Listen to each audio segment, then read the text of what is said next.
This one caught my radar right away. It's a 2-house, 1 lot. So it's like the idealistic house hack. How plentiful are deals like this? And this is a phenomenal deal, right? You want to buy when people are scared or nervous to buy. Start house hacking because we're paying $1,500 in a condo and we want to reduce that to 0. And that's where the story began. We actually achieved financial independence much sooner than 10 years. Don't be afraid to do a disrespectful offer. It is a great time when there's plenty of inventory to be more aggressive. When you look at other deals in the market, you sometimes have to create and make it work. This is the best buying time I've ever seen since I've been an investor since 2017. Hey, Colorado, Chris Lopez here, and today's podcast episode is a special one. We're going to do a deep dive deal analysis on Jeff White's 10th house hack. So we are in double-digit territory here for house hacks, which is one of Jeff's long-term goals. So we're going to go through the summary of the deal. We'll talk about the numbers. We'll talk about the loan and lots of commentary. We'll talk about the journey Jeff has gone on to get to 10 house hacks, plus some other rental properties as well. And then talk about how things are looking. And he is able to make the numbers work in Colorado in 2026. So, of course, I got Jeff White here to talk about it. Hello, Jeff. How's it going? It's going great. Yeah. And I got Troy Howell to talk about it too and actually unpack the numbers since you did the financing. Yes, sir. Thank you. So it is going to be a fun podcast, action-packed podcast. We like to take real deals, analyze them, give you ideas on what's available out there in the market. Hopefully give you ideas. And if we can, hopefully earn the right to go out there and maybe do a deal or do a loan with you. But with all that said, we are sharing this for educational purposes only, right? This does not constitute financial, legal, or tax advice. So always go out there and chat with your professional team. And a big thank you to Troy Howell and Nova Home Loans, who do a lot of the sponsoring of our educational content on house hacks and buying small multifamilies, our events. So not only are they a sponsor, but most importantly, amazing lender. If you ever need help, talk to Troy. If you're ever using another lender and your loan goes sideways, talk to Troy. He usually digs out 3 or 4 or a dozen of those a year from the trenches and saves them across the finish line. So Troy's the man when it comes to loans.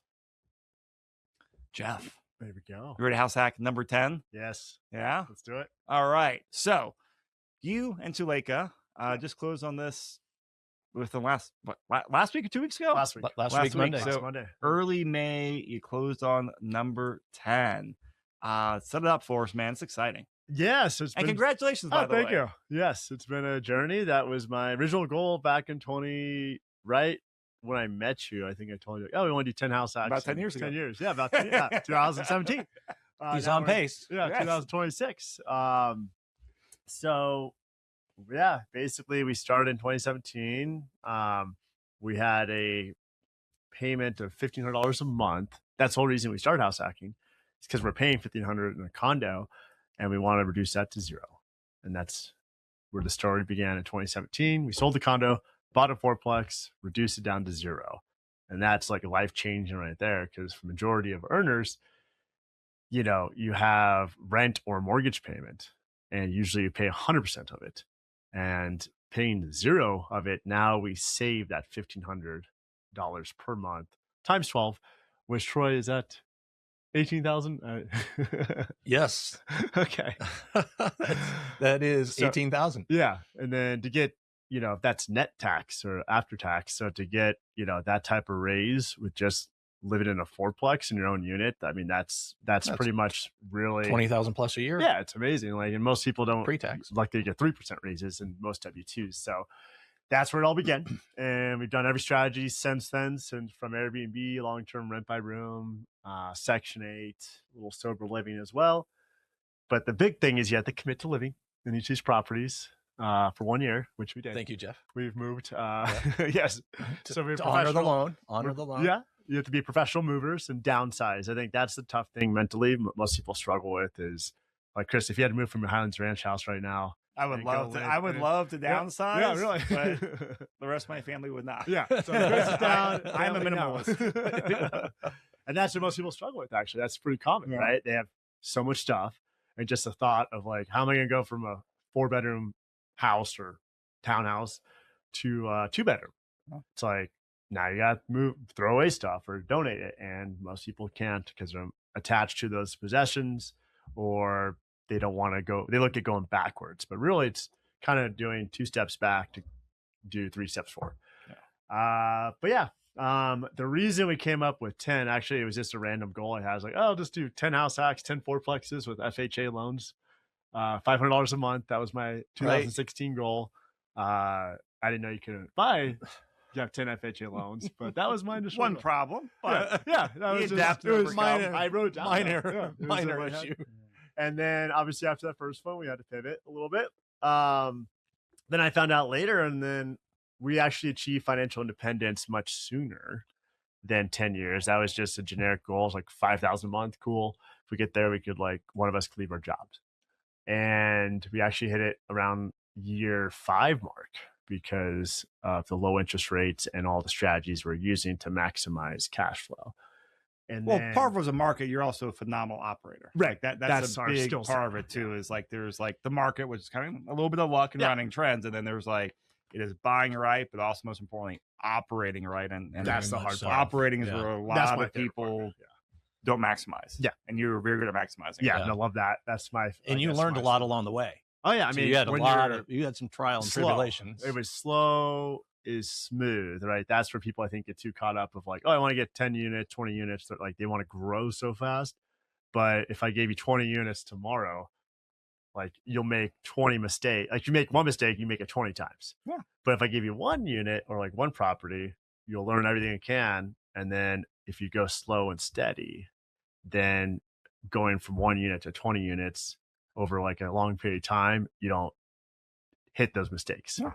Because you have better systems, you have better operations, and you have the reserves to handle. Yeah, well, you were saying slow is smooth and smooth is fast, right? Absolutely. So one thing I want to highlight on here, I got a question because this is a key point, right? So achieve 10 house hacks basically in 9 years, right? Give or take some math there. Yeah. So Troy, that doesn't add up. 10 properties should be 10 years. How do you in a shorter time frame? Well, Jeff's got a little uniqueness to him, but we did do the last property in 10 months, right? Yeah. Well, so I did quicker using my back pocket 2 house hacks in 1 year because we got married. Yeah, you had a life circumstance, which is what allows the round to go around and get below the 1 year, right? Right. Yeah. Exactly. We've got some clients that are kind of honing in on that stuff now. Yeah. Too. They got married. He did a refinance, which kind of obligates you for 12 months, but he's going to be married, getting together. And so life circumstance change does allow for a little quicker than a 12-month hold time. Yeah. And sometimes it's going to be a great life circumstance change. Sometimes it's a curveball. Yep. Or Garth, go talk to Troy or talk to your lender and see how that may give you an option for being outside that 12-month window. You bet. Sorry, I cut you off, Jeff, going down that side. Yeah. No, so that is true. Yeah, and it is intend to occupy for 1 year. So that is correct. It should be exactly 10 years later on 8/11/2027. But we did a little bit faster just because we got married in between there. And that's why we were able to do 2 in 1 year, speed up the process a little bit. Mm-hmm. So, but you still have to have the down payment. You still have to move into it. So we moved in, moved out, and twice in 1 year. All right. So let's get into details on here, right? So you closed on number 10 about a week ago of this recording. Just walk us through your search box, the high level, funnel that got you here, then down this property detail. Yeah, so I have multiple searches. So I look at every 2 to 4 unit that goes on the market, houses with ADUs, houses with carriage houses, houses with mother-in-law apartments. So I have 7 searches going on, and then I review it the first 10 minutes every single day. And then I kind of shuffle through them. And then the ones that catch my attention, okay, this one could be a deal. This one could be a deal. And then I take those ones out and do more of a deep dive. Great. So you have your filter, 10 minutes to dig in or delete most, dig into a couple. Yeah. The ones that I know, just price, I could pretty much tell in the first, and the reason I can tell is because I do this every day and I love it. I like to analyze, and it goes back to my financial analyst background of looking at things. The old W-2 job. Yeah, my W-2 days. So it's up my alley, and I love it. And I look at it more as a hobby than just work. Some people say oh, I don't want to look at the numbers. It's work. I see it as oh, great. I can't wait to dig into this. This one caught my radar right away because it's a 2-house, 1 lot. So it's like the idealistic house hack, but not just 2 houses, 1 lot. It's literally 2 houses. So front house is 4-bed, back house 5-bed, which is almost unheard of. I feel like I haven't seen one like that since I've been investing. Usually it's this house, front house is like the big house, and the back house is like a little 1-bed, 1-bath carriage house. Yeah. And this one's just like they just put 2 single families next to each other, but detached with a separate electric, gas. That's so rare. And water. So it's all 3 of those things. Oh. Yeah. So I'm like, and 2 addresses. So it's fully separate. So it gives the option. So I knew right away it listed $599. And I knew in the first 5, like basically the first 30 seconds, I'm like, okay, let's just, I sent Suleyka out there to go. Because you were in Indiana with your brother. I was at, but you still do it even when you were traveling. Yeah. So you're still doing your little I don't morning have to be hustle. here. And I've seen so many of the, like I saw the pictures. Yeah. I did the Google Earth thing. You kind of, when you don't have your eyes on it, you have to rely on other people. And I've done this enough where I was like, so go take a look and see what you think. And she went out there on the day it snowed. Actually, it's one of those snow days. And yeah, after seeing it, put an offer in like basically the first. And here's the best part, because I do a lot of these with myself and clients. I know a lot of agents in the same space, so I have relationships. And I knew this listing agent from a deal from like 10 months ago, and she remembered me. So that gave me a little bit competitive advantage over other people. And I showed I was serious right away, put offer in, didn't waste any time, didn't say, well, let me think about it, talk to the wife. I just like, we're going to put the offer in the next 30 And it had been on the market 1-2 days? 1 day. 1 day. Yeah, put the offer in. And what was crazy is there was 2 other offers right after me. I found out later, and one was higher than mine, but she liked me more. Did they come in before they accepted yours? Do you know? They came in about the same time. Okay, so they had not accepted yours officially, but she told the seller I'm easier to, like, she knew those guys as well. Well, she told me, so I can actually vouch for that when I had my conversation with her, that she's like, yeah, Jeff, I can count on to come through. And this is a common thing with, I mean, a lot of deals I've done in the years and other lenders and agents, right? If you got the relationship, as Jeff talked about, you're competent and easier to work with, and just not a jerk is a big part of it. But then you close. You don't make it close, but you go through the process. You close. You don't pull like BS stuff. Like people, oh, you're easier and you're more likely to close. Yeah, we'll leave a few $1,000 on the table for that peace of mind. Yeah. People do all the time. That has value. Oh, absolutely, total value. Yeah, and she was great to talk to, and just again, you were prepared, ready to go, and kind of me calling her and giving her that reassurance on top of her relationship with you, makes her feel good about telling the clients, her sellers, to go ahead and move forward with this one. Exactly. This is one to take. All right. So big ticket items. Was this during the inspection? No, just, just noticing when Suleyka was walking around? Her, noticing, I guess the sewer line we found out later, but so I had her, go walk around. I did the Google Earth on the roof. I asked about the roof, because what's the thing that are deal killers for a lot of these old places, 50, 70 years old. The roof's going to be 20 years old. The sewer line's cast iron, original, cracked somewhere. Electrical panels, like the Federal Pacific scary one that like starts a fire. Water heaters are like, so you can think about it. It's not even so much the property. That's where flippers get people is, or when you get got, is they make it all look pretty and, oh, it's a place I could see myself living in. And then you skip all the important stuff, which is way more expensive. Yeah, the bones of the property. Like the actual like furnaces and water. Let's stick on a pig. My mind went exactly there that's too. the PG version coming to my mind right now. Okay. And then there are rentals too. If you say you add a rental, because a lot of these investors don't live in them. And usually when people don't live in it, they don't keep up with things. They kind of just, I'll do the bare minimum, right? So this one was, the guy spent, I got the $37,000 on that front house alone to like get it ready for sale, and back in February. And I saw that, looked up the company, it's a legit company, and they refinished the hardwood floors. They redid the whole kitchen, like ripped it all out, put quartz countertops and like white cabinet, like super well done, semi like rental flip to get it ready. And the back house is already kind of done. It has a tenant in there right now. But yeah, that's the story in that one. Oh, and it's garden level too, so no egress windows needed. So did he buy it as a flip? No, he bought it back in 2011. Right. Okay. And this was a rental for the last 15 years? Yeah. Okay. Yeah, Gotcha. he's just held it. I think he. Oh, sweet. Yeah, Okay. So he owned it he's done free and well. clear. He did a 1031. So that's Okay. good. See, that's the other part about it too, Jeff, Chris, is that he does all his intel work. Yeah. So you have all the pieces to the puzzle to understand what you're getting into, like you do with all the clients too. Yep. You understand where the seller's at, what they're doing, what their position is, gives you a lot better insights to how to approach the property. Contractually and with, like what you're saying, with upgrades, what he's done to the property to make sure you're getting something of value. Exactly. Yeah.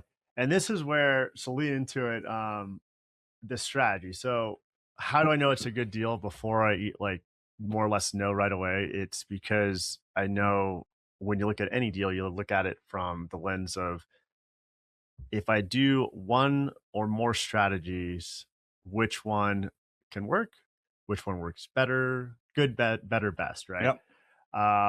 And this one was excellent about it because they're both large single family houses, a 4-bed and a 5-bed. It gives a lot of options. And what are those options? So when I go through the numbers, I usually start off conservative, just renting out to like normal market tenants. Easily 2,800 in the front house and like 3,000 in the back house. No problem. So $5,800, like straight up. And then a quick little calculation I do there is like, okay, what is the little rent to price ratio? And the goal would be closer to 1% is like a really great deal. Yeah. So right away, you already know 5,800, if you add those two numbers together, divided by the 600,000, basically almost 1%, just because of the size of these properties.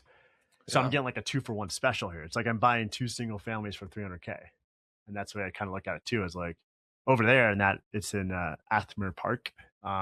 What's the average single family go for over there? 450 to 500 easily for this size. That was some of the conversation we had when you were initially under contract, going under contract with us, is how's it going to be appraised? Yeah. How's it going to look? And you were talking very much about that. Yep. Single families versus a duplex in that area. Yep. Yeah. Realizing you're getting a great value. And then going through the list of other strategies. So rent by room is a great option. But now I got, 4-bed and 5-bed, that's 9 leases times $800. So now we're at 7,200. So even better, right? But now I have 9 leases, which our goal now is less. We want good cash flow, less work, or better cash flow, less work. We're trying to optimize our time. Man. Yeah. So we want to do less time and more travel, more fun. And it sounds like too, you're trying to maximize, revenue per lease as well, right? Exactly. Yep. Yeah. Tim, and finding, and then going down the list, Section 8 is an option. So that's only 2 leases. And we probably get 37 in the back house, the 5-bedroom, and then 32 in the front house. And that's 6,900. So that's pretty good too. And then the final strategy, which is the best, highest and best when you talk about best strategy for this one. So this is where building relationships and knowing more people and building your portfolio over time with different strategies, you start building that network. And in that network, you could find the right operators. And you don't get there overnight. It takes many years to build those relationships, but that is going back to real estate being a people business. And in that, I already had an operator that works in the Lakewood, West Denver area where this property is located in West Denver, that was looking for something. And I showed it to him when I was under contract. So I already showed him both properties, and they just like, oh, this is great. Like it's basically a 9-bedroom, 4-bath property. Yeah. And detached, and there's still room to add another bedroom and the front house to make both of them a 5-bed, 2-bath, 10-bed, 4-bath total. Separate yards, separate utilities. Yeah, it's a pretty good monster, right? It's kind of disgusting. Yeah, it's awesome. Unbelievable for that price point. And then, I did the Chris Lopez sales technique of make them name the price first. Don't bring up the number. Works every time. And they said 34, and I said 37, 34, and I said 37, and we met kind of at 36. Oh, good. So everyone's happy. Yeah. Ish. Yeah. Yeah. And then it's like a commercial triple net lease. So I was like, okay, well, how about you guys pay all utilities? And that's normally how it goes. So it's $3,600 each house. And the only thing we have to do is add a bedroom in the front house. Like, So they're going to cover utilities, Yep, everything. taxes, insurance. Not tax insurance. So I'll still pay my mortgage. They'll cover all utilities. So electric, gas, water, sewer, trash, internet. And they do it day to day. And I just do a 5-year lease with a 3% year-over-year increase. $3,600 each house. That's phenomenal. Yeah. That's after we move out. Yeah. So and we'll go into it. We can go next slide. This is Troy's loan. You can talk about that. Yeah. Before we get the numbers, walk us through the loan detail here, because you purchased it for $610. $610. Amazingly enough, it appraised, and the listing agent did a great job. She met with the appraiser, supported her property that she was representing for the seller. Came in at $636, which is always great. Appraisers come in overvalued. They don't have to, but that means that they felt very comfortable with that. So a little bonus equity for Jeff. I told him he was spoiled, which, but some of that is just being prepared and knowing your stuff, right? So you did 10% down of the $610 for a $549,000 loan amount. You did go heavy on buying down the interest rate, which has always been your strategy. You want to make sure that, hey, if I never refinance this thing, it's still going to perform well. Yes. And we'll talk a little bit about that rate as we move along here too, because you got a stellar rate with that. Closing cost there for that. Part of the closing cost was buying out the mortgage insurance. Mm-hmm. So Jeff likes to utilize that strategy as well with doing 10% down with your superior credit score. Buying out the mortgage insurance is not horribly expensive, and you kind of eliminate that from the monthly payment. Helps the cash flow, right? A little more money on the front to get a little bit better cash flow. So down payment, 10% of the purchase price. Seller credit, Jeff came about that in a couple ways. Initial offer had like $14,500, and then we got the additional. Oh, the way around, $13,000. $13,000, and then we got the additional. And then got the additional at inspection, which that was the best part, Chris. Jeff is a master. I work inspection, objection, and like I'll just throw some stuff against the wall, and it was legit, like sewer line cleaning. Yeah, but it was pretty modest. Panel, it was like some ungrounded outlets. And I said, I'll just ask for my top number, knowing they'll meet me in the middle. That's what I thought. Yeah. And I was like, okay, let's ask for, I just like threw like 14,000, it was 11,500. Right. And they said, we'll just give you that full seller credit additional on top of the 13. So 24,500 seller. Yeah. Which obviously went towards buying down the interest rate and helping you with buying out the mortgage insurance. Yeah. So had your deposit of 10 grand, which you get credited back. So your, approximate cash to close was just under $49,000, which is great. And the mortgage was about 3,700 for PITI. Yeah. Yeah. Total. There's some more pictures of it. Yeah. So, I mean, it's a nice place, right? Yeah. It's a great place and looks very like great rental grade and very nice.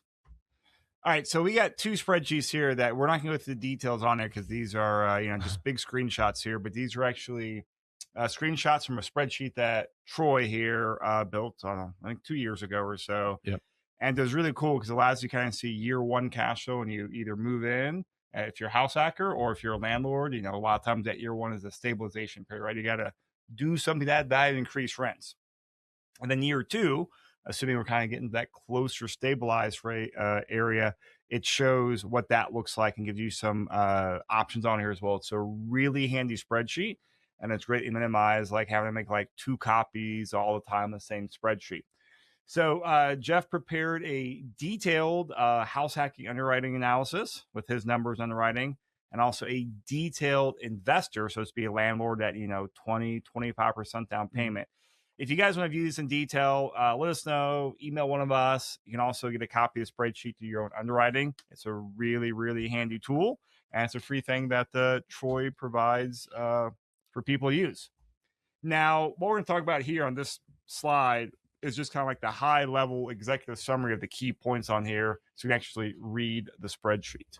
So, Jeff, walk us through the investor scenario first, and we'll end on what you actually did. So because we got the seller credit, I also put that in for investor getting the seller credit. So they bought their rate down from 6.75 to 6, which maybe was a little aggressive, but I just did that. Aggressive, but they put 25% down. Right. So the way for any deal, you have to kind of look at it through an investor's lens, because that's who your competition is for a lot of these 2 to 4 unit properties, because most people aren't going to house hack. So if they like it and it's really good numbers, it works even better as a house hack in general. So 25% down, 6% rate, 10% for maintenance, vacancy, CapEx, even though most of the big ticket items are taken care of. I think one of the water heaters was from 2011. So yeah, that's it's a little older home. So you padded that a little bit. Yeah, exactly. And then year 1, so going back to what we just talked about, it did 3,600 times 2, or 7,200 gross rents. Cash flow year 1, you look at that with 25% down, you're looking at a nice $3,000 per month, or $36,000 in 1 year for year 1, Chris. Yeah. Would you take that deal? Oh yeah, I mean, you don't see cash flow, especially for like investor properties. Yeah. You don't see those types of cash flow numbers. No, I mean, that's phenomenal. And that's where you're finding the right strategy that works best for the property. And absolutely, yes. Yeah, look at that cap rate too. Yeah, 11+%. Now, how hard is it for someone else to go out there and replicate a sober living model? So it's kind of what I can tell you there. You have to build those relationships. So it's not like just call them up and like, I'll just find one. Can't they just call you up and say, Jeff, give me your guy, and then it's easy peasy? Maybe. Feel free to call me. I'll make the introduction, but it's not, because you have to kind of learn their little rent box. Oh yeah. Right. So they have a different rent box. They don't all have the same goals in mind. And some have different lows. Some are like only Aurora, some are Denver, some are Lakewood. Like they have their little specific areas, but some are looking to grow, some are looking to retire. So you have to kind of look at it more from, you could do the same thing, but the reason have this strategy available is because of relationships I built over the last few years. Yeah. If I just started out like, oh, I have a house available, like, I don't know if I'd be successful. You could definitely try that. It definitely works. But with anything, it just takes time. Yeah. It'd be a strategy if you have a big single family or large duplex, definitely a strategy to consider. How many different operators do you work with? So this would be the third one. So 3 different operators. Okay. For sober living. Yep. Cool. So year 2 looks pretty similar, just with the 3% increase in revenue, expenses, stuff like that. So pretty solid numbers here. Same thing. So going back to year 1, and this is more what you're doing, right? Correct. You guys are house hacking, so you're gonna live there for 1 year in one of the units. Yep. Walk us through your 10% down, your 5.625% interest rate, and what those look like. Yeah. So we're spending $10K for improvements. Going to put a wall up. So the nice thing is they both have separate entrances too. That's what's insane. 2 separate entrances as well for each house. So we're going to close up the upstairs. We'll take the upstairs unit that has that nice kitchen you saw in the pictures, and then rent out the downstairs. It's 3-bed, 1-bath down there. Put a little kitchenette down there and rent it out for about $1,800. It's almost like a fourplex. Right. Easily. Yeah. And then the back house that's where they'll start. So it's kind of like, we're going to start them over there at 3,600. The sober living people, they have the fence dividing it, so fully private. We have the $1,800 a month, so 36 plus 18. Why are you always looking at me for the math? You're the math guy. You're the calculator. 54.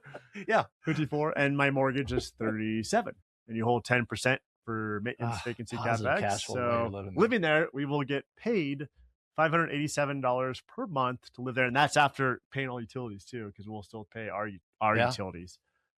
In year 2, we move out, and then the cash flow goes up to about $27.87 per month times 12, or $33,000 a year. And you see the cash on cash return for a house hacker is just ridiculous. It's like, that's crazy. 41%. And the reason why is because we only put 10% down versus the investor put 25% down. So but even in the investor side, that's the number. That cash on cash is what I do look at investor year 1, and being 20% or higher. The average, we talked about this, the average for Denver Metro is about 2%. And obviously, if I'm using a creative strategy to boost the returns, but even if I even ran the numbers, if I just did it normal, like the market rents, it'd still be over 15. It'd be like 12 to 15%. Still 4x, 5x the average. So I would define that as a great deal, and I wish these grew on trees. But again, mentally you have to have your buy box, understand what you want, be pre-approved with Troy, and be ready to go. If you have those 3 things in place, these deals are out there and they do pop up. Yeah.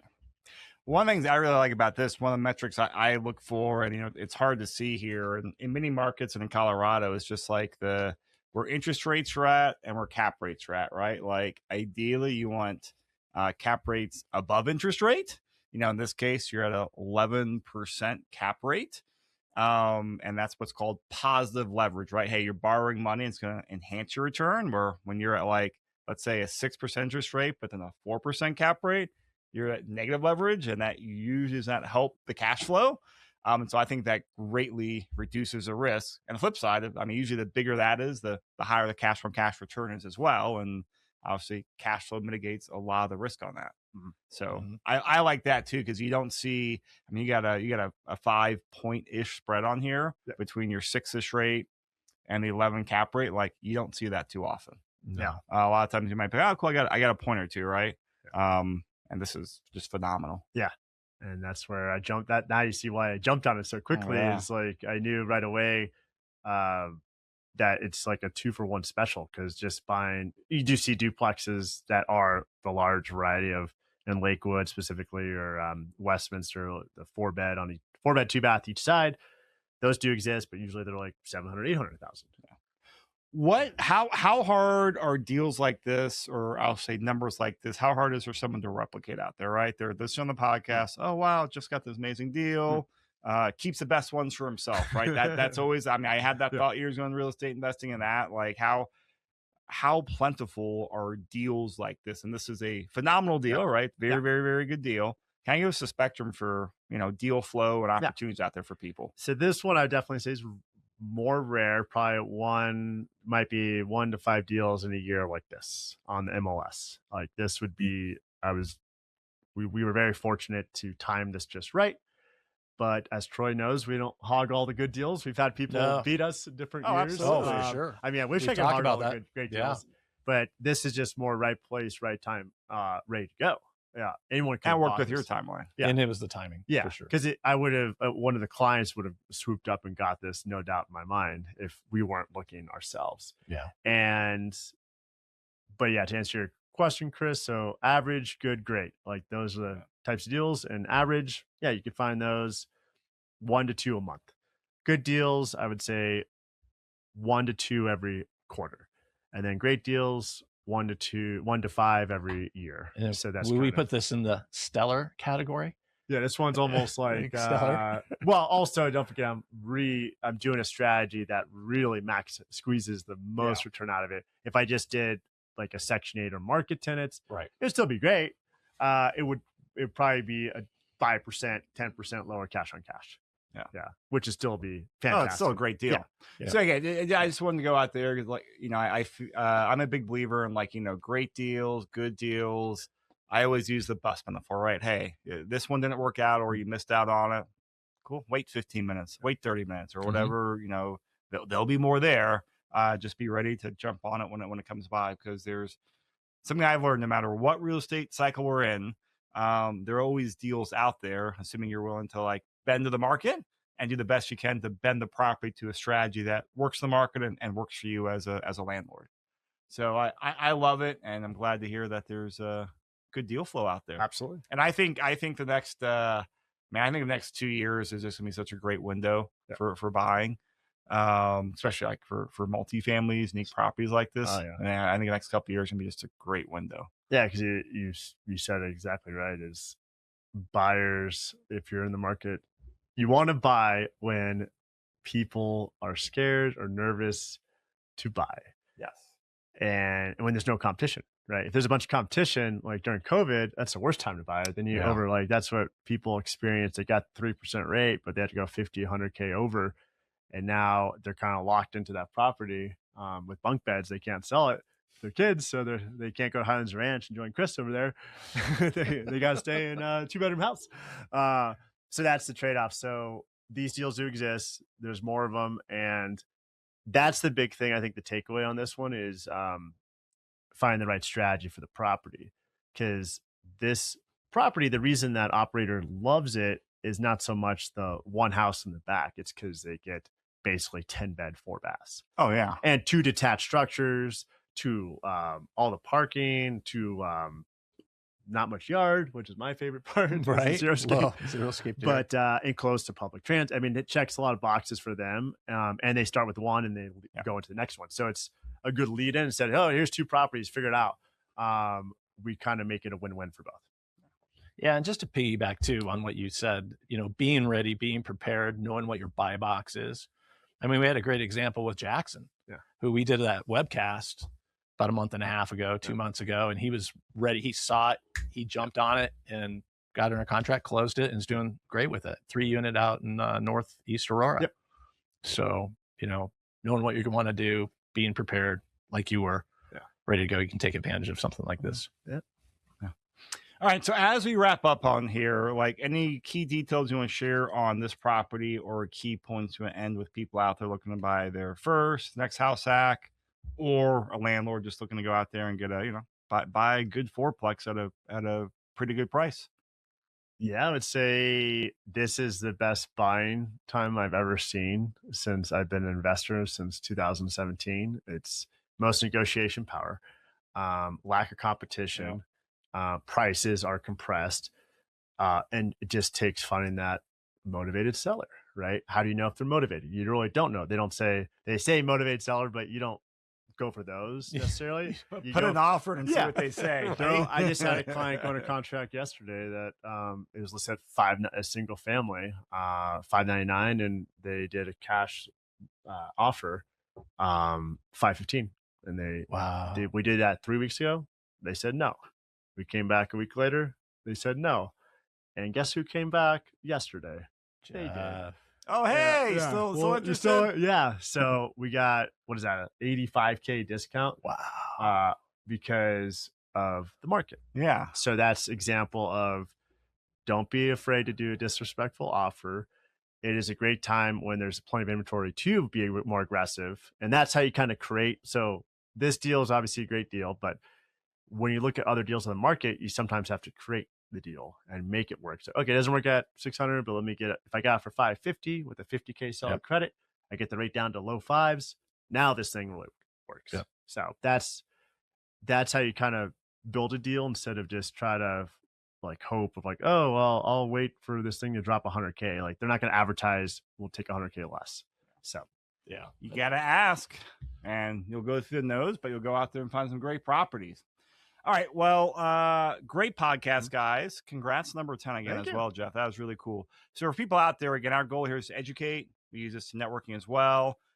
We'd love to do a deal with you, get the opportunity. If you got questions on lending or finding a deal, reach out to us. We love talking shop, and if we can't do it, we a lot of times can introduce you to someone that can. But also, we just do a lot of stuff around, around education, right? We do some in-person meetups once in a while. We have our weekly deals list, or almost weekly deal list as deals come out. I'll do some property walks. If you guys just want to get, into the ecosystem and just see more numbers, go walk properties, go network, please plug into us. Join our email list, reach out to us. We will get you looped in here.